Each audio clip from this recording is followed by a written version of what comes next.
हर तरीके का प्रहार करने को तैयार था। अंदर से भी षड्यंत्र हो रहा था, बाहर के षड्यंत्र हो रहे थे, और उन सारे चीजों के बीच एक योद्धा खड़ा था जो मजदूरों के राज्य को बचाए रखने के लिए हर एक तरह से प्रयासरत था। जरा सोच के देखिए, अपने घर को बचाना कितना मुश्किल हो सकता है, जबकि आपके चारों तरफ, और न केवल चारों तरफ, अंदर भी आपके दुश्मन हो, अंदर से भी षड्यंत्र करने की कोशिश की जा रही हो, और वो अंदर वाले बाहर वालों से भी षड्यंत्र मिलकर कर रहे हो, और उसमें आपको अपने राज्य को, अपने घर को बचाने की जरूरत पड़े, आपको क्या करना पड़ेगा? दूसरी बात क्या होती है कि जैसे आप देखेंगे कि मार्क्स, एंगल्स या उसके पहले जो सिद्धांतकार हुए, उनको हम समाजवाद के सिद्धांतकार के रूप में याद करते हैं। लेनिन उस समय में हुए जबकि समाजवाद को स्थापित करना था, और जब लेनिन गुजरे तो उस समय तक समाजवाद एक परिपक्व स्थिति में आ रहा था, और इस बीच में जो सारा विकास का काम था वह भी चल रहा था, और इसके साथ साथ जो वर्गीय चेतना का विकास करना था उस पर भी लगातार काम चल रहा था। और इस बीच आप कुछ चीजों को खास करके देखना जरूरी है। जैसे लेनिन ने क्या करें में एक खास बात कही कि जो एक स्वतंत्रता का, जो ये आलोचना की स्वतंत्रता की बात की जाती है, ठीक है, तो आलोचना का मतलब क्या होता है? कोई भी आलोचना, निष्पक्ष आलोचना हो यह देखना, वैज्ञानिक आलोचना हो यह देखना जरूरी है। लेकिन जब वर्गीय हित को सामने रखकर आलोचना की जाती है, अगर समाजवाद की आलोचना इस रूप में की जाए कि समाजवाद गलत है, तब क्या करें आप? क्योंकि पूंजीवाद कभी समाजवाद की का समर्थन तो नहीं करेगा।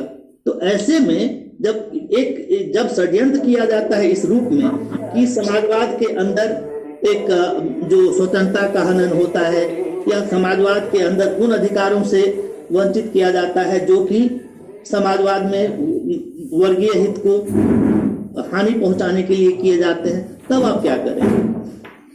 ठीक, तो सच्चाई यह है कि जब आलोचना की बात कही जाती है तो आलोचना को हम, और दूसरी एक और चीज होती है, यही अगर स्थिति होती कि दुनिया में पूरे समाजवाद हो और उसके अंदर कोई आलोचना की भी बात करे, उतनी बड़ी बात नहीं होती है, शायद उसको झेला भी जा सकता था, उसको तत्काल शायद ये स्पेस भी दिया जा सकता था। लेकिन वह स्थिति जबकि हर तरह से अटैक हो रहा है, हर तरह के षड्यंत्र हो रहे हैं, और तब उस आलोचना की बात जब की जाती है तो साफ साफ ये बात होती है कि आप उस समाजवादी राज्य को गिराने की कोशिश कर रहे हैं जिन्हें मजदूरों ने अपने पूरे सैक्रिफाइस के साथ किया। दिक्कत क्या होती है कि लेनिन के खिलाफ कोई आलोचना की बात ज्यादा किसी के पास आ नहीं पाती है। मार्क्स के विचारों के साथ जो वैज्ञानिक पक्ष है उसकी आलोचना कोई कर नहीं पाता है। तो सबसे आसान टारगेट स्टालिन को किया जाता है, जिसमें हर तरीके से, इसलिए क्योंकि साधारण सी बात है ना, आप देख लीजिए अभी भी आपको दिखाई पड़ जाएगा कि नॉर्थ कोरिया में ये हो रहा है, कोई तथ्य नहीं होता है किसी के पास, लेकिन कहा जाता है, ठीक है, क्योंकि आपके पास मीडिया होता है, आपके पास भारे के लिखने वाले लेखक होते हैं, और आपके पास उनसे भी सभी चीजों को पहुंचाने की पूरी मशीनरी होती है। घर घर आप उन बातों को पहुंचा देते हैं और लोगों के बीच में आप फैला देते हैं कि समाजवाद के अंदर ये हो रहा है, समाजवाद के अंदर वो हो रहा है, ठीक है, जबकि सच्चाई को परखने का कोई तरीका नहीं होता है जिसके अंदर आप ये कह सके कि जो बात आप कह रहे हैं उसका तथ्य क्या है, उसका प्रूफ क्या है। तो कोई प्रूफ नहीं होता है, कोई तथ्य नहीं होता है, बस बातें कह दी जाती हैं। लेकिन दिक्कत क्या होती है कि जनमानस पर इन चीजों का प्रभाव पड़ता है, ठीक है, और खास करके ये प्रभाव तब और गहरा हो जाता है जब समाजवाद के अंदर के कुछ जो षड्यंत्रकारी लोग इस तरह की बातों का समर्थन करने लगते हैं, जिसकी चर्चा साथी नरेंद्र ने शुरू में ही की, ठीक है, या इस तरह के और बहुत सारे लोग हैं, तथाकथित वामपंथी लोग भी बहुत सारे हैं, ठीक है, जो कि पूंजीवादी सत्ता के साथ जाके चिपके रहेंगे और समाजवाद की बात करेंगे, और वो कहेंगे कि वर्ग संघर्ष नाम की कोई चीज होती नहीं है। समाजवाद की नई परिभाषा बननी चाहिए, जहां पर ये पूरा षड्यंत्र होता है कि समाजवाद की जगह पूंजीवाद को किसी तरह से स्थापित कर दी जाए और ये मान ली जाए कि अब वर्ग संघर्ष की कोई जगह नहीं रह गई। तो स्टालिन के बारे में जब हम बात करते हैं तो हमको उन चीजों को देखना होता है जिन चीजों को स्टालिन स्थापित कर रहे थे, और इसके खिलाफ हर तरह के संघर्ष, हर तरह के षड्यंत्र हो रहे थे। उसको बदनाम करने का, उसको गिराने का हर तरीके का काम हो रहा था। लेकिन जरा एक बात सोच के देखिए, जिस संविधान के तहत हम कहते हैं हमने स्वतंत्रता का अधिकार दिया, तो कौन कौन सी स्वतंत्रता मिली है हम जरा जानने की कोशिश करते हैं। क्या सबको शिक्षा का अधिकार मिला? क्या सबको स्वास्थ्य का अधिकार मिला? क्या सबको आवास का अधिकार मिला? क्या सबको रोजगार का अधिकार मिला? तो जब हम जिस स्वतंत्रता की बात हम करते हैं उसमें से कौन कौन सी स्वतंत्रता सही मायने में हमारे मजदूर साथियों के लिए ये उपलब्ध हो गए? तो ये सारी स्वतंत्रता बुर्जुआ स्वतंत्रता है, जो वर्गीय स्वतंत्रता है, उनको संपत्ति अर्जित करने की स्वतंत्रता है, उस संपत्ति का विस्तार करने की स्वतंत्रता है, उसके जरिए उन सारे साधनों पर नियंत्रण करने की स्वतंत्रता है, और उसी को स्वतंत्रता कह के वो समाजवाद को बदनाम करते हैं, कहते हैं कि इसमें कोई स्वतंत्रता नहीं है।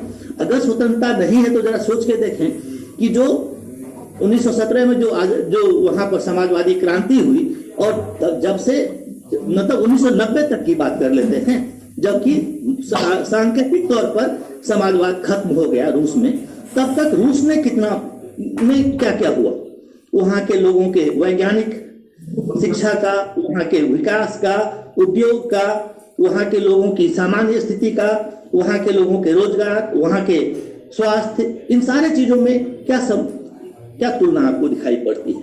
क्या कभी कोई भी इतिहासकार या सिद्धांतकार यह कहने की हिम्मत जुटा लेगा कि उस समय सोवियत संघ में मजदूरों के पास शिक्षा, स्वास्थ्य, आवास, रोजगार, इस तरह की कोई भी समस्या थी? क्या महिलाओं को मुक्त करने का जो रास्ता मिला, क्या उसका कोई पैरेलल मिला कहीं? जहां भी जब हम मानवीय स्वतंत्रता की बात करते हैं तो हम मानवीय जीवन के गुणवत्ता की बात करते हैं। ये कोड़ा ढिढोरा पीटने से स्वतंत्रता नहीं मिलती है।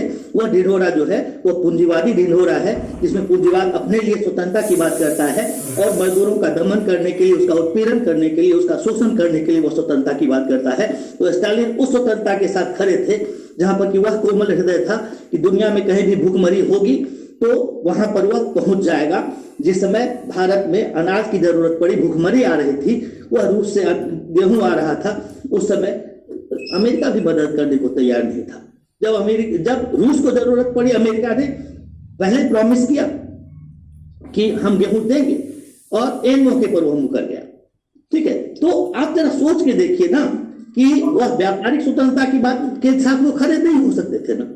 वो ये नहीं कह सकते थे ना कि तुम कुछ लोगों के लिए स्वतंत्रता की बात करो, जो कि केवल ऊपर बैठे लोग सारी बात करेंगे और नीचे मजदूरों को कोई अधिकार नहीं मिलेगा, और मजदूरों के अधिकारों को दबाने की स्वतंत्रता दी जाए। इसका समर्थन तो नहीं कर सकते थे ना स्टालिन।